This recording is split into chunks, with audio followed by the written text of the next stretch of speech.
All right, Blake, we already discussed one team that's failing miserably so far this season over in the SEC. So now let's transition to a different conference where we've got another underwhelming team that we're not too used to seeing some poor play out of over in the ACC, the North Carolina Tar Heels.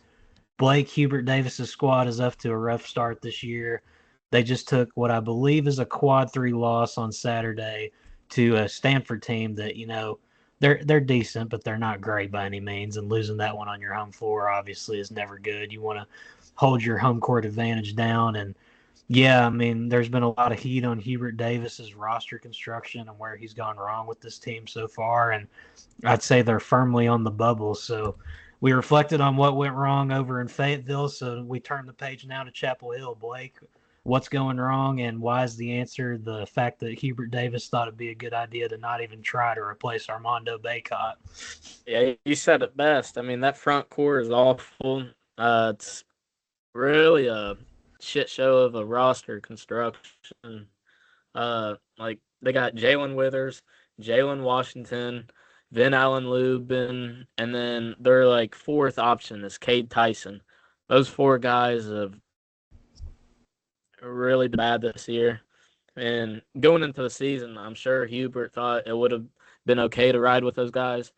Turns out, not even close to okay. I mean, I think a couple of them are averaging like 6 and 4 a game. Let me check real quick just to make sure. Jalen Washington 6 and 5 a game. And then you got Vin Allen Lubin 6 and 4 a game.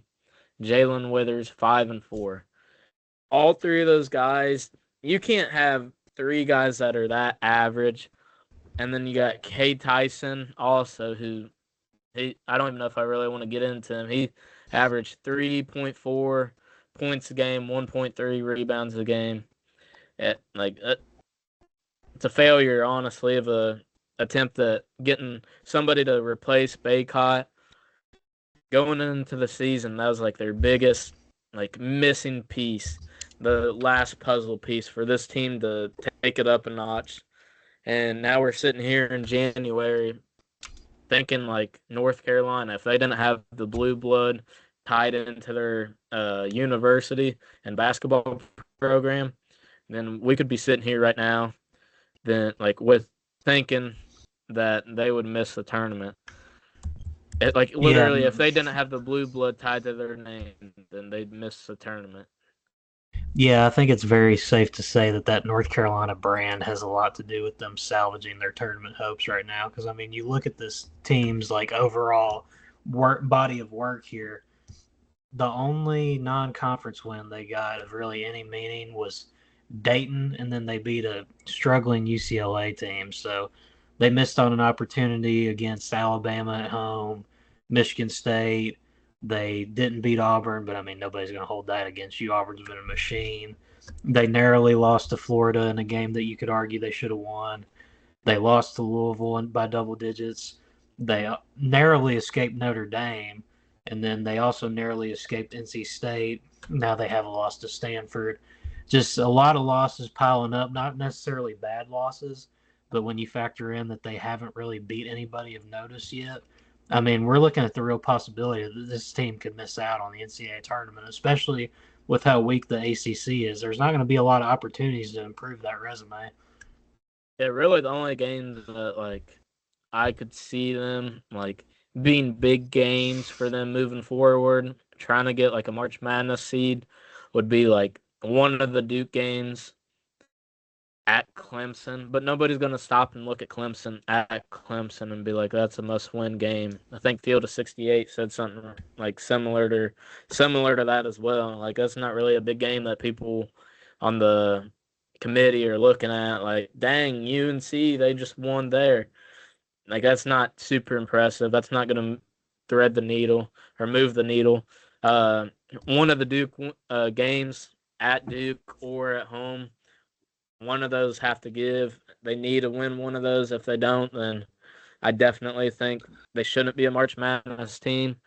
And then we're sitting here today, and Ian Jackson, who going into the season was a 5-star, he's like top 15, 20-ish, I think, in the rankings, high school rankings. but I don't think anybody really expected him to like blow up like this his freshman year. I mean, I think he's been over like the leading scorer for them in like over 7 games or so. Like it's Mm, honestly a crazy like start to his freshman year, and he could potentially be a lottery pick if all goes well the rest of the way. That's really the only high point of this team this year. Uh, like RJ Davis has been kind of underperforming. Elliot Cadeau really not stepped up his game at all. Seth Trimble got hurt like 1/4 of the way into the season and has kind of struggled coming back. I mean, he did have like 12 in the game, but then other than that, he's struggled since coming back from injury. So really, that team, this UNC team, it's nothing really to like right now. It's rather scary almost in a weak conference and with like not a lot of quad one opportunities remaining and them like completely whiffing in non-conference. They got one and it was against Dayton, and then they lost to Louisville by 13. They got boat raced by Auburn. They got beat by a couple other teams. I know they lost to Kansas. I guess it's not pretty. Let's put it that way. The Hubert Davis era, it's not really off to a hot start either. Like an emotional roller coaster, been up, down, and I'm not saying to can the guy at all. I think what he's done with the 4 guard lineup is really good, but I mean this team still it's not good. Hubert definitely should have addressed the front court situation a lot better than he did. Instead of getting guys like Vin Allen Lubin, Jalen Withers, and guys like that. Like it, Cade Tyson, even I know it says he's a guard, but he's like 6'7", 6'8", and I think played the 4 at one point for UNC off the bench this year. So it's not good at all. They whiffed on a Duthier, I remember as well. Him being like one of their main guys in the portal. So that was a huge loss, as it's proven, and it's just not good to see. yeah, and I mean, you mentioned too that RJ Davis hasn't always been at his best this year, and I think that's definitely something that's holding this team back because you look at his performances so far, and like he gets there in terms of point totals and all that, but the efficiency and the field goal percentages, it's just not really the level you want from a true leader in that spot. And I mean, this is a guy that we had high hopes for coming into the year. He was in talks for National Player of the Year preseason. I easily could have went out in October and November and said, "Yeah, this guy's got it to be a National Player of the Year type talent." And back when we were doing our regular season conference winners, I predicted UNC, and obviously I was just flat out wrong about that. I really underestimated the toll that their roster just construction being this poor would take. And I mean, I would ask the question of what you can do to turn this around and get things going in the right direction, but I feel like the answer is just kind of clear. Like there really is just a lack of dudes on this team. I mean, you have RJ Davis, you have Ian Jackson, and then what else is there? I mean, Seth Trimble, he's been good in spots. Elliot Cadeau, very inconsistent. The front court is not getting anything done by any means, and I feel like that's just ultimately going to be their downfall when it comes to the end of the season. And I guess the bigger question that rather than what can you do to fix it is more of is this team going to have enough to get in the NCAA tournament? Do you think they will? Where we stand here today, January 20th, does North Carolina make the NCAA tournament? Put it simple, no. I mean, they're 1-6 against quad one teams. They struggled against Notre Dame and they lucked out. I'll say that on an and 1-3 with time expiring. They lost to Stanford, who sucks. Respectfully, they lost to them on the buzzer at the Dean Smith Center. So I mean, like it's not a good look right now, and I definitely don't see them making the tournament as of today. You got guys like RJ Davis struggling, as he said. He's actually here. Let me backtrack. You got guys who like Seth Trimble, RJ Davis, Elliot Cadeau. All three of those guys are some of your better front court or back court guys, and they're all three super inconsistent. You add that into the equation with your awful front court. That's not going to get you anything really. in college basketball or just a game of basketball in general. That's kind of a recipe for disaster. It's not pretty at all.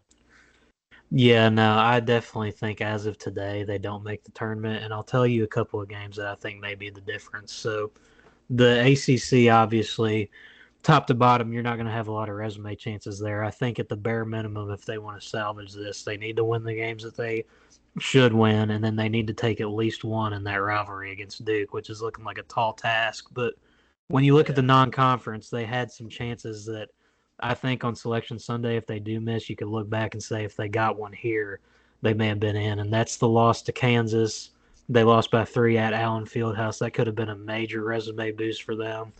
They let go against Florida and lost by 6 in December. Easily could have been a good resume win because Todd Golden and his squad, they're cooking this year.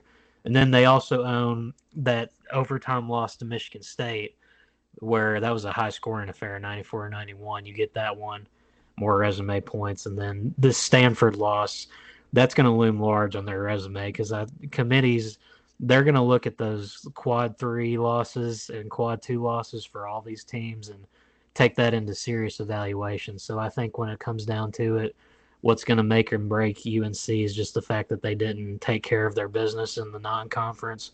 And then you can partially chalk it up as well to the ACC just being so weak. And when you roll through a conference that's not that strong, I mean, you don't really come away with anything to flex on your resume. And then if you're going to drop a game that you shouldn't, like this Stanford game, that's obviously a huge setback if you're Hubert Davis. yeah, definitely. And like to start out the year, they had like one of the toughest not conferences, one of the toughest schedules like in all of college basketball.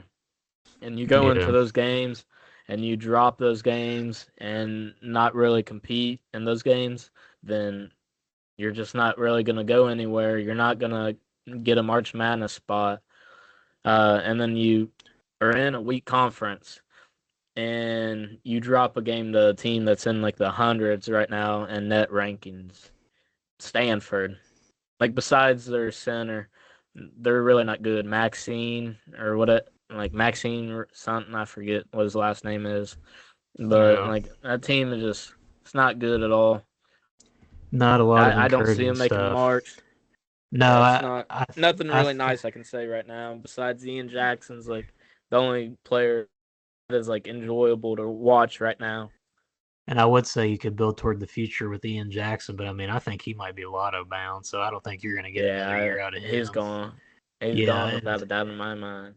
I don't think they pull the plug on Hubert just yet, but I do know that North Carolina fans are growing a little bit restless with him because, I mean, ever since that Final Four run, it's just been very underwhelming results. You had the missed tournament the year after the Final Four, and then you had the run last year where they fell to Alabama, which was a team that most people thought they'd get past. I think a lot of people thought that UNC team last year had Final Four upside, and they definitely had a region where they could have got it done in. And I think if you're Hubert, you got to put all your chips in on next year because if they have another letdown next year, I think that might just be, the curtains for his time at UNC because you can't keep having underwhelming results at a blue blood like North Carolina and expect them to keep giving you chances. And with the caliber of program North Carolina is, they could easily go out and get a guy that they really, really want. I mean, when Roy Williams gave up the program and just called it quits, retired, this was kind of just, he was a part of Roy's staff and all that. It was kind of a legacy hire almost. They wanted to go somebody in house. And I mean, that worked out for Duke with John Shire. But I mean, that's not always going to work out for every team. And I think that if you're UNC, you got to start considering, maybe we did make the wrong move, but let's give them one more go. And if next year the results aren't there, I think that it would be time. I don't know if you agree with me on that, but I think if they don't make the tournament this year, then it's got to be do or die next year if you're Hubert. Yeah, I agree for sure. I wouldn't really put it past them right now to put some feelers out too, just to see like what the market's looking like for a new coach, especially if it keeps trending the rest of the way this season, like with how their struggles have been. Uh, Mm-hmm. so yeah, I definitely would look into next year, maybe starting fresh. I don't know if it's time yet to can them, but No, As just it's Yeah, definitely something that makes you stop and think and kind of question what's going on over there. yeah, like I said, I mean, this year, this is kind of the year that's drawing concern, and then I think next year is the prove it year. But hear me out here. If I'm North Carolina and I'm thinking that a head coaching search might be in our near future, the first guy I'm giving a call to, if I'm them, I'm going Todd Golden at Florida because I think that dude's going to be a stud coaching long term. I mean, he's super young. He's building this nice program there at Florida that was kind of down in years past, and they're a good team in the SEC this year. And the way that his offensive sets run and just the fire, like I saw him at Rep, that dude, he's passionate. Like he coaches with a fire. He's out there on the court screaming and getting in refs' faces a little bit. The intensity and the passion's there. And I think if you bring a young guy like that in that has an innovative mind, that could be a dream scenario for UNC. But he may not leave Florida even if he did get offered because Florida is a solid basketball program. Yeah, Because I mean, back-to-back champions, obviously, in the 2006, 2007, their resume as a program speaks for themselves. They got a lot of basketball history, but we're not going to send Hubert Davis to Indeed.com just yet today. We just wanted to hint on the struggles there.